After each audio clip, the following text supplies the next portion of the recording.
जब मेरी प्रार्थना 20 मिनट की थी और लेकिन मैं परमेश्वर से ये एक्सपेक्ट करता था रोज कि खुदाबंद मुझे चंगा कर, तू मुझे चंगा क्यों नहीं कर रहा? मेरी बीमारी बढ़ गई, मेरे अटैक बढ़ गए, मेंटली अफेयर के दौरे बढ़ गए, शैतान ने मुझे ज्यादा अटैक करना शुरू कर दिया, मैं तो हील नहीं हुआ। परमेश्वर तुझ में आके भी मेरी बीमारी तो और बढ़ गई उल्टा। तो एक दिन पवित्र आत्मा ने वचन पढ़ने के लिए मुझे बोला और मैं रोज वचन पढ़ने लगा। जब रोज वचन पढ़ने लगा, एक दिन वचन मेरे सामने आया, हे मेरे प्रिय भाइयों, हियाव बांधो और दृढ़ रहो, क्योंकि तुम जानते हो मसीह में की गई मेहनत कभी व्यर्थ नहीं जाती। जैसे ये वचन मैंने पढ़ा, मुझे लगा खुदा ने मुझसे बात की है। आज परमेश्वर ने मुझसे बात की कि मैं मेहनत करूं तो वो व्यर्थ नहीं होगी, वो फेल नहीं होगी। जिस चीज के लिए मैं प्रेयर करूंगा वो व्यर्थ नहीं जाएगी।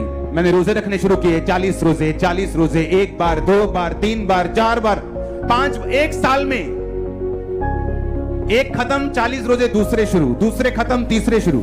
उसका मेरी बॉडी के ऊपर तब इफेक्ट भी पड़ा, लेकिन वो मेहनत, इसलिए बाइबल कहती है सब बातें मिलकर भलाई को पैदा करती है जो मसीह यीशु से प्रेम करते हैं।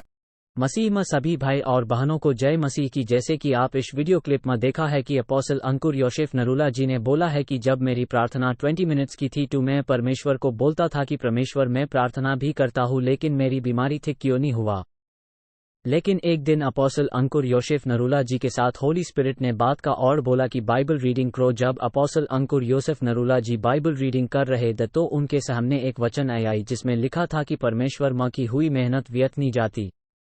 मैं आप सभी को बताना चाहता हूं कि जब भी आपको एल्स की मैं प्रार्थना भी कर रहा हूं लेकिन मेरी प्रार्थना का उत्तर क्यों नहीं आ रहा, तो आपको पता होना चाहिए कि बाइबल में लिखा है कि परमेश्वर माँ की हुई मेहनत कभी भी व्यर्थ नहीं जाती।